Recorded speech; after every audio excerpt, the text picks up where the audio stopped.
Meski Komisi 11 DPR menolak kedua calon gubernur Bank Indonesia yang diajukan Presiden, pemerintah menganggap keputusan komisi belum final. Sejumlah jalan utama di Jakarta masih rawan macet akibat banjir karena sejumlah pompa penyedot masih bermasalah.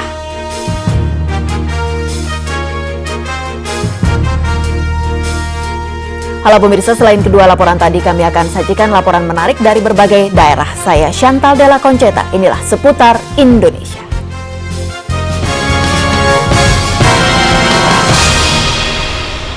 Ruas jalur transportasi dari arah Bandung dan Purwakarta, Jawa Barat siang tadi macet hingga 10 km lebih. Penyebabnya jalan diblokir ratusan pengunjuk rasa yang menolak pelantikan Bupati terpilih Kabupaten Purwakarta karena diduga terlibat korupsi.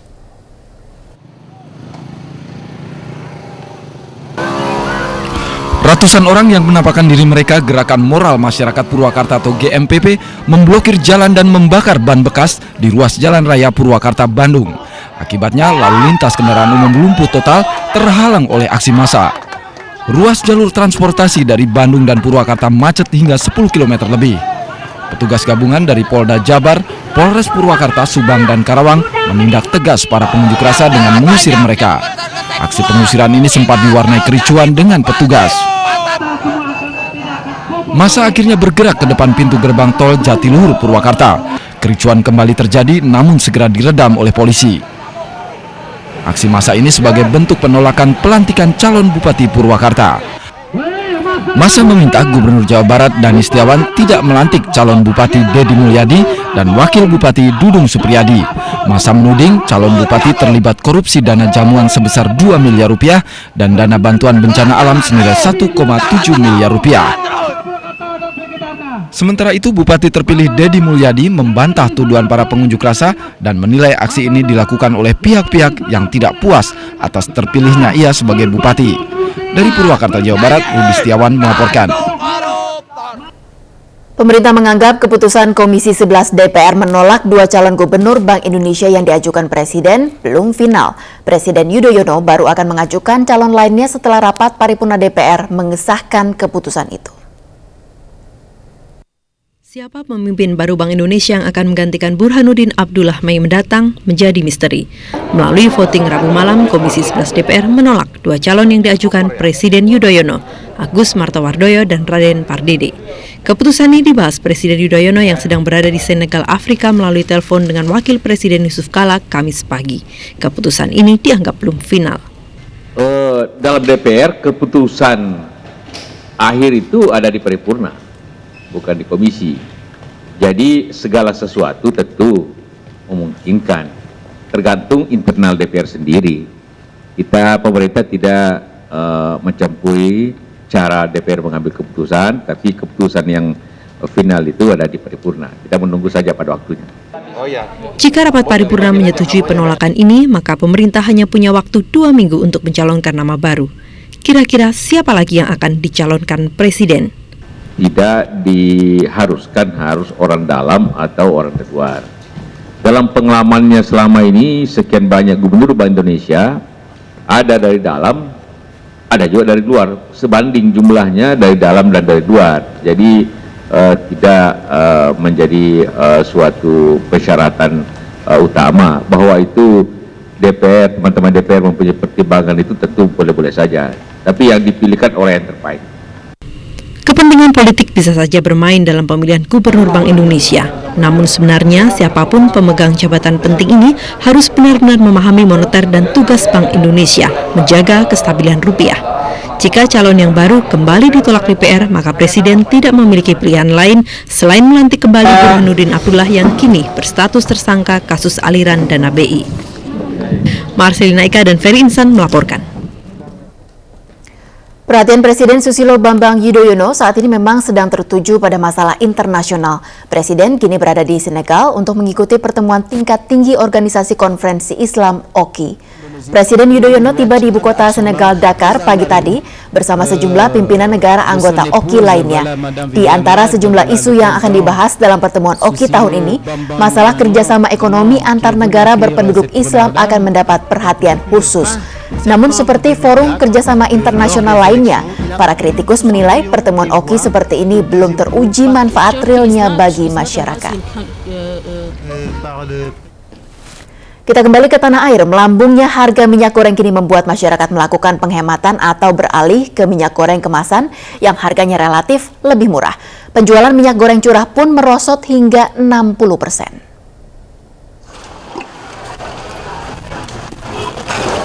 Kamis pagi, Nyonya Woro hanya bisa pasrah ketika menimbang literan minyak goreng curah sebagai salah satu produk dagangannya.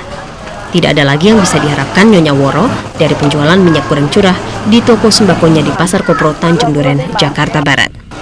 Sejak harga minyak goreng melambung, banyak pembeli banting setir ke minyak goreng kemasan yang harganya setara dengan minyak goreng curah. Untuk minyak curah,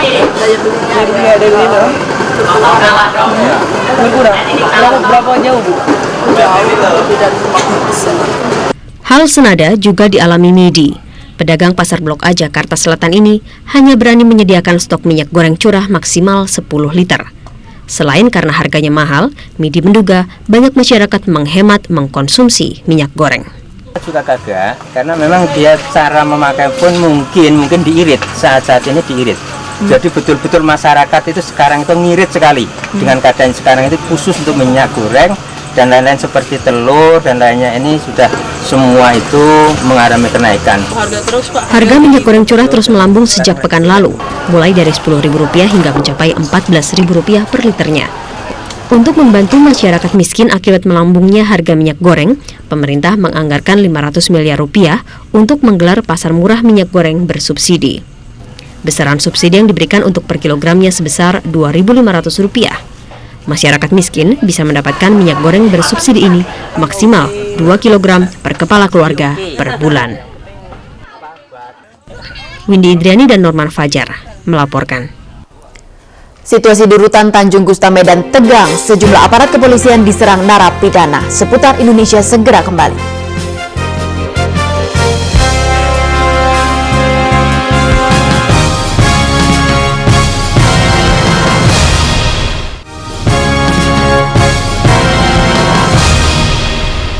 Pemirsa, upaya penangkapan seorang tersangka pengedar narkoba di Rutan Tanjung Gusta Medan hari ini berakhir tegang. Sejumlah polisi anggota Dit Narkoba Polda Sumatera Utara yang berniat menjemput tersangka yang merupakan napi penghuni Rutan Tanjung Gusta Medan akhirnya diserang sejumlah napi. Informasi seputar kejadian ini masih simpang siur, namun setidaknya diketahui bahwa 2 peleton pasukan Dalmas Polresta Medan telah dikerahkan untuk mengamankan situasi. Saat anggota Dit Narkoba Polda Sumut hendak menjemput tersangka yang diketahui bernama Wakidi, mereka langsung dikeroyok sejumlah napi yang telah keluar dari sel tahanan mereka.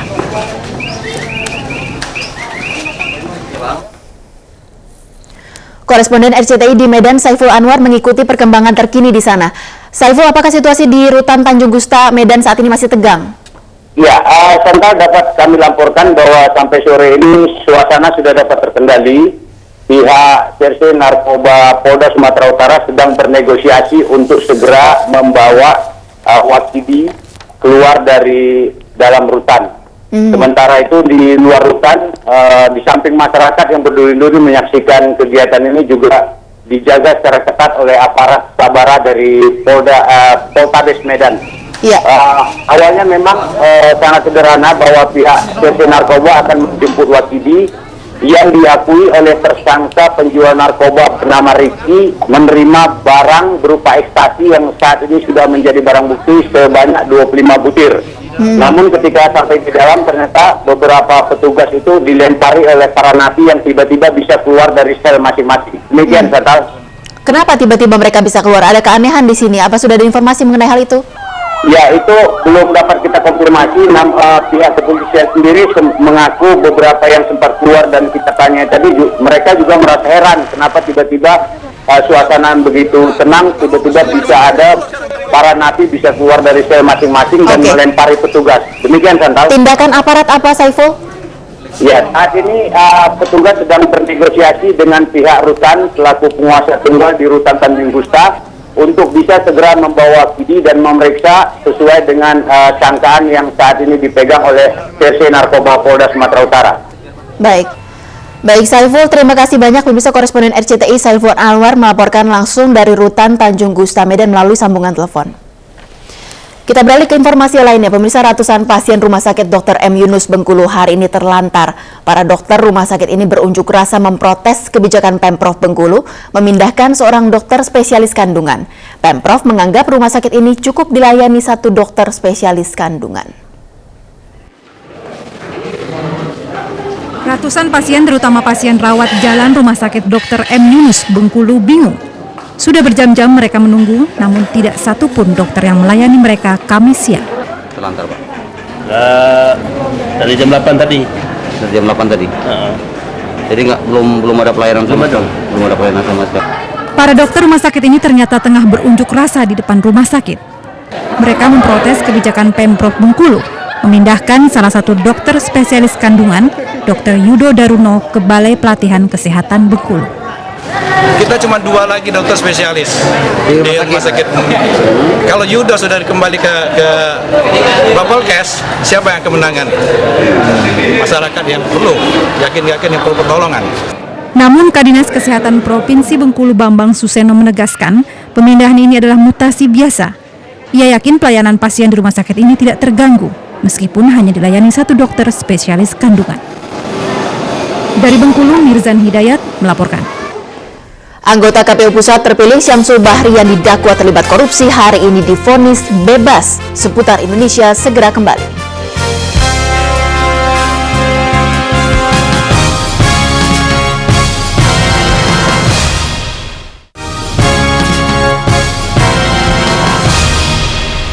Anggota KPU Pusat terpilih yang menjadi terdakwa kasus korupsi Syamsul Bahri siang tadi divonis bebas oleh Majelis Hakim Pengadilan Negeri Kota Malang. Syamsul Bahri dinilai tidak bersalah dan nama baiknya direhabilitasi. Putusan bebas terhadap Syamsul Bahri disambut sukacita para pendukungnya. Guru Besar Universitas Brawijaya Malang ini diajukan ke pengadilan atas dakwaan terlibat korupsi dana pembangunan pabrik gula di Malang. Dalam sidang hari Kamis di Pengadilan Negeri Malang, Majelis Hakim menilai dakwaan jaksa tidak terbukti. Syamsul dinyatakan bebas dan nama baiknya direhabilitasi. Dalam sidang sebelumnya, jaksa menuntut Syamsul 2 tahun penjara dipotong masa tahanan. Usai persidangan, tim pengacara Syamsul mendesak agar Syamsul Bahri segera dilantik jadi anggota KPU Pusat. Bapak kan sudah dinyatakan bebas, Pak. Ketika diminta, Pak, bersedia, Pak? Saya rasa sesuai dengan amanah yang diberikan. Saya akan melaksanakan tugas-tugas negara. Syamsul Bahri semula sudah terpilih sebagai anggota KPU, namun pelantikannya ditunda karena didakwa terlibat kasus korupsi dan harus menjalani sidang pengadilan. Dari Malang, Jawa Timur, Muhammad Zain melaporkan. Pemirsa, bagai bola salju tertangkapnya Jaksa Urip Tri Gunawan kini memicu desakan berbagai kalangan agar skandal mega korupsi dana BLBI segera dituntaskan. KPK pun didesak segera mengambil alih kasus bernilai puluhan triliun rupiah yang sudah berumur 1 dekade ini. Ketua KPK Antasari Ashar menegaskan penyelidikan KPK terhadap Jaksa Urip akan fokus pada dugaan suap terkait kasus BLBI, meski kedua tersangka tetap berdalih berbisnis permata. Aksi demo ini digelar oleh kelompok massa yang menamakan diri Gerakan Rakyat Adili Koruptor BLBI. Tepat di depan pintu masuk gedung KPK, para demonstran ini menggelar orasi. Para pengunjuk rasa ini meminta KPK untuk segera mengambil alih kasus BLBI terkait keluarga Salim dan Samsul Nur Salim dari Kejaksaan Agung. Desakan pengunjuk rasa ini menyusul terbongkarnya dugaan suap kepada Ketua Tim Jaksa BLBI Urip Tri Gunawan oleh Artalita Suryani yang merupakan kerabat debitor BLBI Samsul Nur Salim. Di Gedung Kejaksaan Agung, tim Jaksa Muda Pengawas Kejaksaan hari ini Kamis memeriksa 4 saksi seputar dugaan suap yang melibatkan Jaksa Urip Tri Gunawan. Menurut Kapus Penkum Kejaksaan Agung, Bedi Nainggolan, 4 saksi baru ini adalah 3 jaksa dan seorang staf dari Urip Tri Gunawan. Sebelumnya, tim Jamwas telah memeriksa 6 jaksa yang termasuk dalam tim BLBI pimpinan Urip Tri Gunawan, yakni Bima Suprayoga, Eko Ningwardono, Yosep Wisnu Sigit, Yuwanita Arifin, Alex Sumarno, dan Hendro Dewanto. Pemeriksaan di internal kejaksaan ini masih terbatas pada disiplin pegawai negeri, sesuai dengan PP 30 tahun 80. Di DPR, manuver sejumlah anggota DPR untuk menggelar hak angket atau hak penyelidikan atas kasus BLBI sudah berhasil mengumpulkan dukungan dari 55 anggota Dewan dan menyerahkannya ke Ketua Badan Musyawarah DPR Muhaimin Iskandar.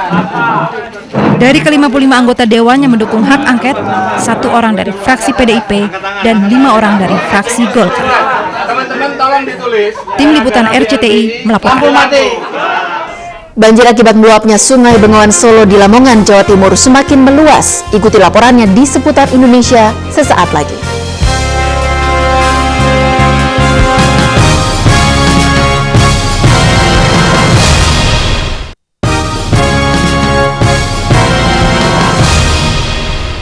Pemirsa, banjir di Kabupaten Lamongan, Jawa Timur semakin meluas setelah merendam 11 desa di Kecamatan Laren. Luapan air Sungai Bengawan Solo kini mulai merendam sebagian desa di Kecamatan Madura.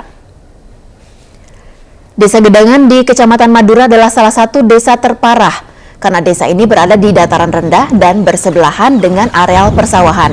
Semua aktivitas warga kini hanya bisa dilakukan dengan menggunakan rakit. Air Bengawan Solo masuk ke Desa Gedangan melalui beberapa titik tanggul yang jebol awal Januari lalu. Upaya perbaikan tanggul yang dilakukan warga belum selesai, namun air Bengawan Solo kembali pasang sehingga upaya warga sia-sia. Bagi warga ibu kota, banjir sudah identik dengan kemacetan lalu lintas. Salah satu biang keladi kemacetan adalah tidak berfungsinya pompa penyedot air di sejumlah ruas jalan utama. Penyebabnya panel listrik penggerak pompa tidak berfungsi karena turut terendam banjir.